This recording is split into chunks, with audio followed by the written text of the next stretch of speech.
Welcome to the LDN Radio Show, brought to you by the LDN Research Trust. I'm your host, Linda Elseygood. I have an exciting lineup of guest speakers who are LDN experts in their field.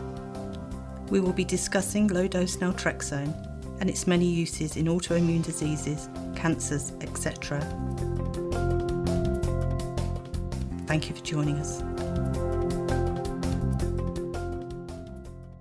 This show is sponsored by Mark Drugs, who specialise in the custom compounding of medications, assuring that the client gets the proper prescriptions for their unique needs and conditions.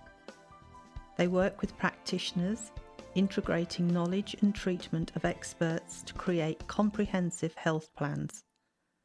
Visit markdrugs.com or call Roselle 630 529 3400 or Deerfield 847 419 9898.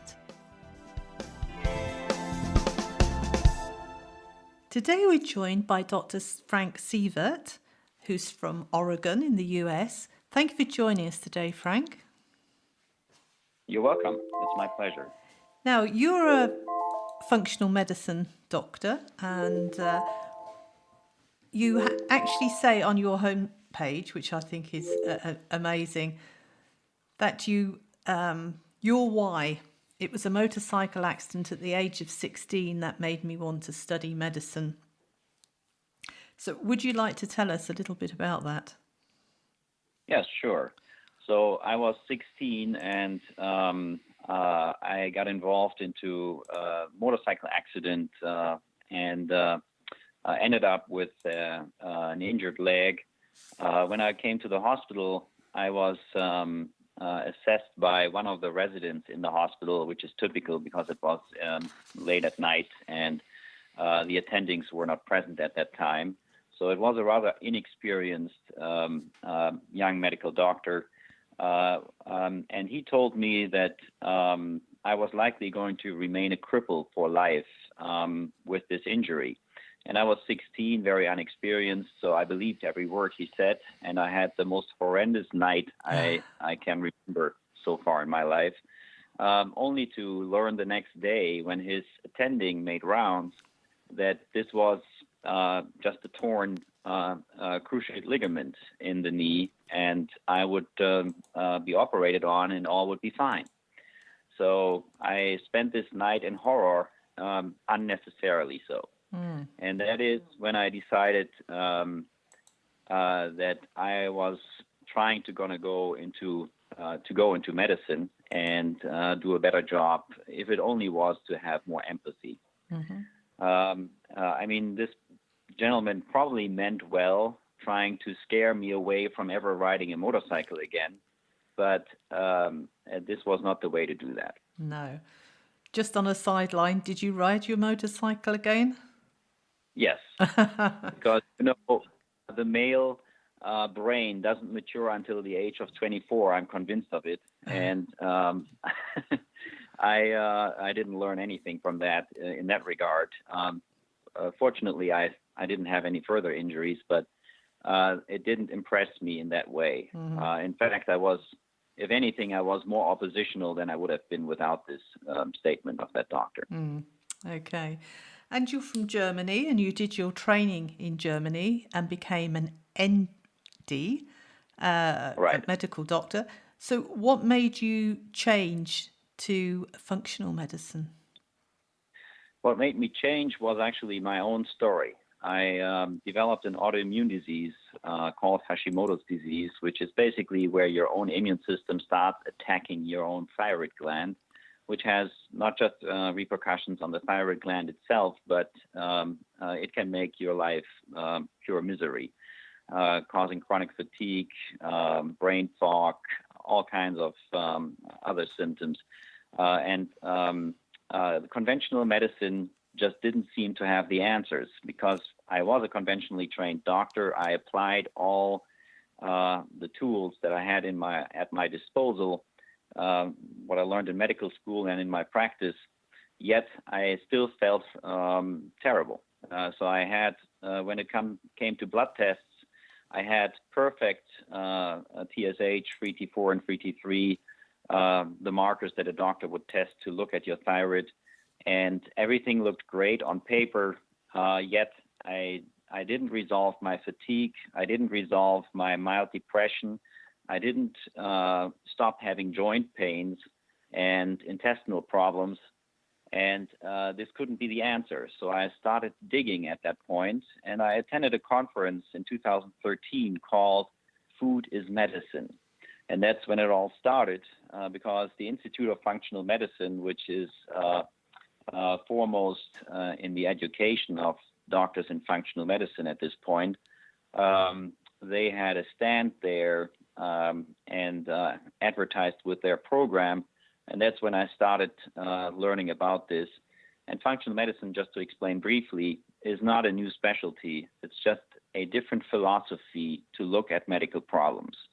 So rather than being satisfied with treating a symptom, just as an example, if somebody has high blood pressure, you would give him or her a blood pressure reducing medication and then call it quits. Basically, you have treated the condition. The problem is that there is always a reason why people have high blood pressure. So if you were to look for the reason why the blood pressure was high in the first place, you might not need the blood pressure medication. It still is reasonable to start somebody on a blood pressure medication just to get the risk down for stroke and heart attack, etc. But then you want to start looking why the blood pressure was high in the first place, and then you might change lifestyle, and you might change the diet, and you might track the root cause and eliminate that, and then you can stop the blood pressure medication. Similarly, that was true for my Hashimoto's disease. I discovered that the main reason why I developed Hashimoto's disease was environmental toxicities, because I was heavily toxic with my mercury levels, and it was the fact that I was highly sensitive to gluten, which I had no clue about until that point. So once I discovered these things and addressed them, I could almost completely reverse all of my symptoms. And now I take a third of the medication for my thyroid that I did 5 years ago, with better results than I did then. And I actually started Low Dose Naltrexone personally for my own treatment about 2 years ago, about the same time that or shortly before I started prescribing it to my patients, just because I still have elevated antibody titers, in other words, levels of antibodies in the blood, which is a marker for your activity against your own tissue. So the antibodies can be looked at literally as a marker for immune system activity. And even though most doctors measure only the TSH, which tells you the actual thyroid function, they don't look at the antibodies. I look at them all the time because they tell me whether the immune system was still attacking the thyroid gland or not.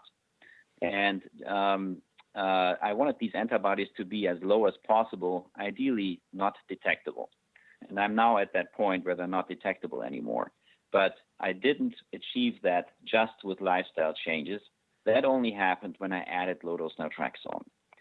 So that was one of the reasons why I started prescribing it, because I saw the results in myself and in a few patients who I didn't prescribe it to, but I was their primary care doctor, and I saw what it did to them.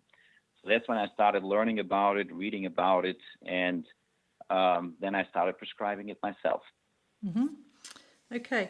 And in your practice, you treat all age groups and for all conditions, if anybody is wondering out there. Now, you mentioned gluten. Personally, I have MS, and I also used to have acid reflux, and I used to take a tablet. I don't know whether it's called the same over there, but it was omeprazole that I took, which Yes. you take. I can't remember whether it was every night or every morning, but anyway, once a day, and it just kept the acid at bay. When I changed my diet to a gluten-free diet, in 2 weeks, I didn't need to take the medication anymore. I didn't have the acid in my, used to come up before if I didn't take the tablets, into my throat, burning my throat, terrible indigestion. It just went. And now I don't have gluten at all. We went out for a meal last week, and there must have been some gluten hidden in there. I was awake all night. I had such bad acid stomach. It was unbelievable. But isn't it amazing how you can eliminate medications just by making changes to your diet? That is correct. That is very amazing. And I find that true for almost anybody who I see with chronic disease. It's not always gluten, but there always are certain triggers that you can identify. And the diet is the culprit very often. Nowadays, our diet is a far cry from what humans were originally dealing with in most of evolution. And the diet is nutritionally deficient, and 90% of the population have multiple nutritional deficiencies. And it also is, in many ways, foreign to the body. In other words, humans were not designed originally to eat this kind of way. In fact, if you sent a caveman into a grocery store nowadays, you wouldn't recognize any of the things except for the fresh produce as food. So you basically are looking at a large-scale experiment that we have created over the last 70 to 80 years because of what we did to the food chain. And what I'm dealing with in daily practice is the result of that. So we're seeing a lot more chronic disease, a lot more conditions that are results directly of lifestyle choices, and these are reversible. You know, in the past, we thought when it comes to nature versus nurture, we thought that 70% of our fate was determined by our genes, and only 30% was determined by what actions you took. In other words, what you ate, whether you were exposed to toxins or not, whether you exercised or not. That would only be a minor portion of whether you stayed healthy or not. Now we know it's the opposite relationship. It's about 80% of what you do that determines whether you stay healthy or get sick. And only 20% is determined by your genes, which also means that health is a skill that you can learn. And I consider myself the teacher or the coach to basically convey to my patients how to stay healthy and not need medications.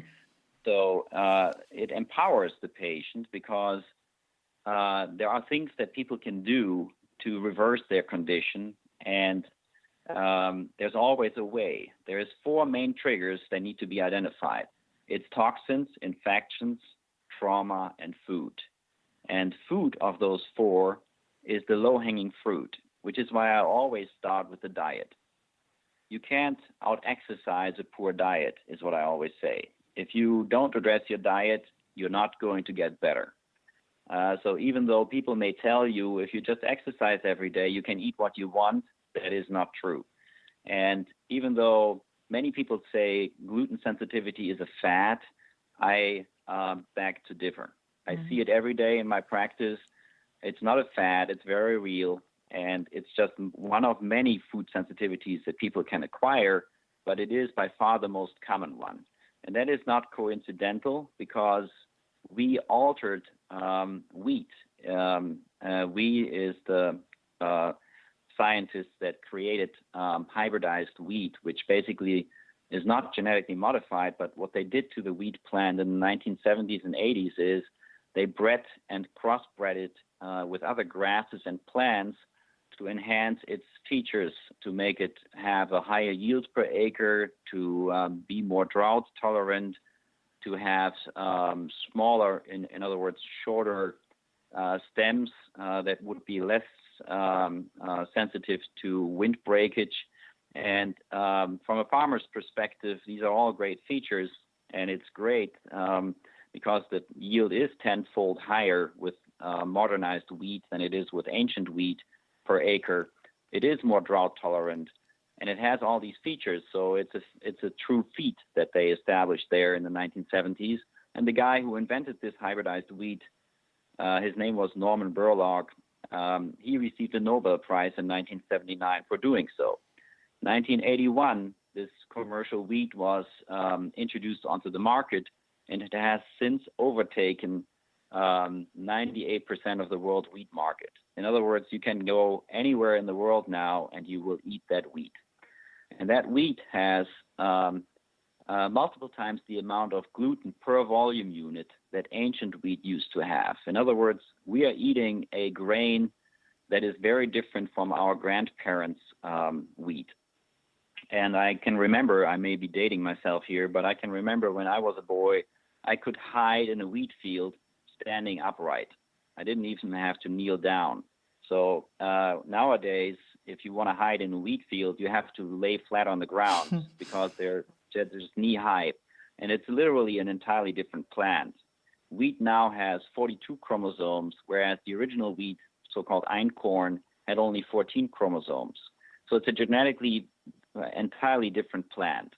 And it has 4 genetic types of gluten in it, separate types, which original wheat only had 1.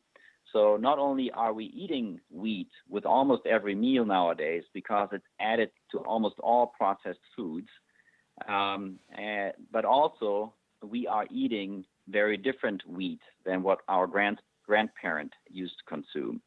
And this wheat is multiple times more inflammatory and harder to digest than original wheat was. And gluten will cause what we call leaky gut. And leaky gut refers to the fact that the intestinal lining consists of one cell thick layer, which basically is the interface between you and the environment. In other words, the food that you eat is not actually in your body until it was crossing across this lining into your bloodstream. Until that point, it's just passing through. And this one cell thick layer can be damaged by what you eat and by stress and by a multitude of different factors. But gluten is particularly good at doing so, and humans don't even have an enzyme to break it down. In other words, the best case scenario is if you eat wheat, gluten just passes through, and we call it fiber. In the worst case scenario, you develop celiac disease, and then you have an immune reaction to wheat and gluten, which damages your intestinal lining directly. But even if you don't have celiac disease, which, by the way, is 4% of the population nowadays, there is a different condition which is now scientifically recognized, and that's called non-celiac gluten sensitivity. And that affects up to 35% of the population by recent estimates. So these people still react to wheat even though they don't have celiac disease. And in fact, for every 1 person who has intestinal symptoms when they eat gluten, there is 8 people who have only neurological symptoms. That's because the first target organ system that gluten affects is the brain and the nerve tissue. So you may not have intestinal symptoms when eating wheat, but you still may develop symptoms and get sick from it. And that is why it's so important to recognize that gluten is not for human consumption, period. So even people who don't have symptoms should, if they want to stay healthy, consider going gluten-free. Mm-hmm. And another thing I wanted to discuss with you, with functional medicine, instead of treating the symptoms, you try and treat the cause. Now, in traditional medicine, you go to the doctors with, say, acid reflux or a headache, and you're just given medications for the symptoms that you present. And I found over time people are taking a cocktail of medications. Now, each medication carries potential side effects, but when you put a cocktail together, they then end up having to take another medication to combat the side effects from the original medications. And that can't be a good idea, surely. No, not at all. And that is indeed a big problem that pharmaceutical companies don't tell you about. It's not just about the side effects of a single medication that you would take. It's the fact that many people end up on 3, 4, 5, or 6 medications, and that these medications, when taken together, have very different actions in your body, which are not just cumulative effects, but rather exponential effects. In other words, you don't just get the added benefit of one side effect plus another side effect, but 2 medications cause 4 times the side effects than those 2 medications alone would cause, as an example. So there are reactions between these medications, and these are not taken into account when these medications are tested. When they are FDA approved, for instance, the Federal Drug Administration gives approvals based on human trials that were done with single medications in a case-controlled study. So they look at a group of people who takes this medication, compare it to a group of people who doesn't take that medication. What they don't take into account is all the other variables. In other words, in real life, people don't just take that one medication, they take 3 or 4 other medications with it. And that changes the outcome dramatically. And that is why we have so many people who take a laundry list of medications, because literally they take medications in addition just to treat the symptoms or side effects from the earlier medications they were prescribed. And that is why it's not a sustainable model. We have an epidemic of chronic disease, and if we don't change what we're doing, the gross domestic product will be exceeded by the cost for Medicare and Medicaid by 2025. So this system is not sustainable, and the costs are skyrocketing, and it's impossible to continue what we're doing. So to change this, people have to step back and take a look at the big picture.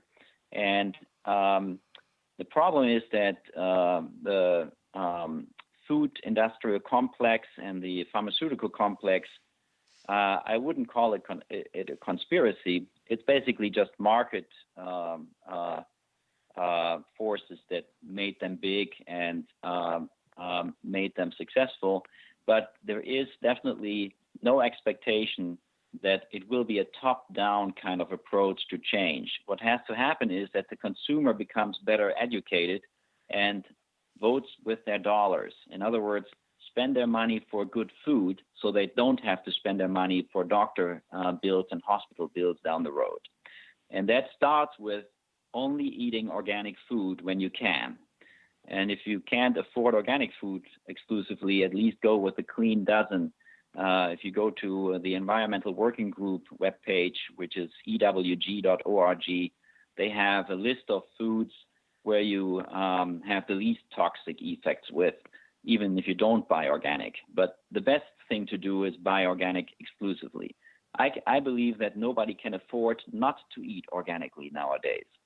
And that's because you're getting inundated with toxins from the environment that interfere with normal bodily functions in a way that they cause inflammation and ultimately autoimmune disease and cancer. So if you don't want to end up sick and tired all the time, you have to eat right. And it starts with the quality of the food. So the point is that people need to recognize that even just 100 years ago, a person would have spent 50% of their income for food, and they didn't think twice about it. It was normalcy. Now people start complaining if their spending for food exceeds 10% of their income. They already start harping about it, and that is unheard of. But that is an unreasonable expectation. You can't expect to be fed well with a $1 price for a McDonald's hamburger, just to give an example. What do you expect to get fed when you buy a hamburger for that dollar? how do you think that animal was raised, or how do you think that food was produced? So what you buy or what you pay for is what you get. And that is a recognition that has to happen with everybody, or we will get sicker and sicker, and it will not change. But getting back to your questions with the different medications and the laundry list of medications, I have found that if people do in fact change their lifestyles, they can get off medications. And it's in fact an expectation that I have that if they follow instructions and in a teamwork, because I consider the doctor-patient relationship a partnership where we work in a team. It's not that I tell the patient what to do, it's that we together figure out how to make him or her better. And it has to be a team effort, because ultimately I can lead the horse to the water, but I can't make it drink. So a patient needs to take action him or herself, and it needs to be, the motivation needs to be there to want to get better. And once that motivation is there, then you're willing to do lifestyle changes, even if they may initially be inconvenient. And once people actually change their diet and make these changes, the results are nothing short of amazing. I really believe that the doctor of the future is the patient. Literally, what needs to happen is that people need to understand the power they have by choosing the right lifestyle. And it is about getting out of the way so that the body can heal itself, and it will do so. Wow, that's amazing. Well, we're just about run out of time. I could have sat and listened to you for hours. But if people want to get in touch with you, you're at the Thrive Clinic in Oregon, and the telephone number is 541-207-1670. And there's an email address there, which is info@thethriveclinic.com. Do you have a website address? Yes. Website. Sorry, I've just given that a Facebook page or anything. Right, and it's the Thrive Clinic also. Okay, fine. And there is a link on my website to the Facebook page, and vice versa. There is a link to my URL on the Facebook page. Uh-huh. I should, however, mention that the phone number and the email address you just mentioned are not live until Thursday, because you caught me right in the transition. I will open my new private practice for functional medicine next Monday.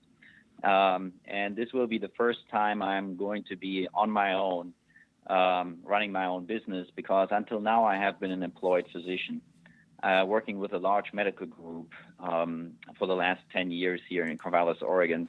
And before then I was always hospital employed. So it's a huge change for me. Although I have been practicing functional medicine in the last 5 years in that conventional framework, I also had to discover that it doesn't work in that framework, because conventional medicine is set up the way that doctors nowadays need to see as many patients as possible per day, or they will not earn enough money to keep the ship afloat with the current insurance-based system. And that also is the reason why I won't accept insurances. I can't, because insurances don't pay for preventative services and wellness-driven services. What they pay for is basically drugs and procedures. And that's not what I do. And the kind of medicine that I do requires time. I need to spend at least 40 minutes on average. Actually, I spent more like an hour with a patient on every visit. And with that, I would lose money in the conventional system. Nowadays, a doctor needs to see twice as many patients per day as in 1970 to make the same income. And that is basically because of the system being controlled by the insurance background, and Medicare especially. So patients can still bill their insurances when they see me, but they would be their own billing party. So how it works is they would pay cash, and then they would get a receipt which would have the codes for the visits on it, and it's called a so-called super bill, and they can then send it into their insurance and get reimbursed out of network, as they call it. So that depends on their contract. Some insurances reimburse 80% out of network, some less, some more. And there's over 200 different insurance plans, so I couldn't tell you exactly which insurance does what, but they can find out when they call their insurance and inquire about out-of-network coverage. Mm-hmm. So that's how it would work. Okay. Well, we'll have to have you back on the show, and we'll talk of another topic within your practice. But we'd like to wish you every success, and we'll speak to you again soon. Thank you for being our guest today. Thank you for having me. This show is sponsored by Mark Drugs, who specialise in the custom compounding of medications, assuring that the client gets the proper prescriptions for their unique needs and conditions. They work with practitioners, integrating knowledge and treatment of experts to create comprehensive health plans. Visit markdrugs.com or call Roselle 630 529 3400 or Deerfield 847 419 9898.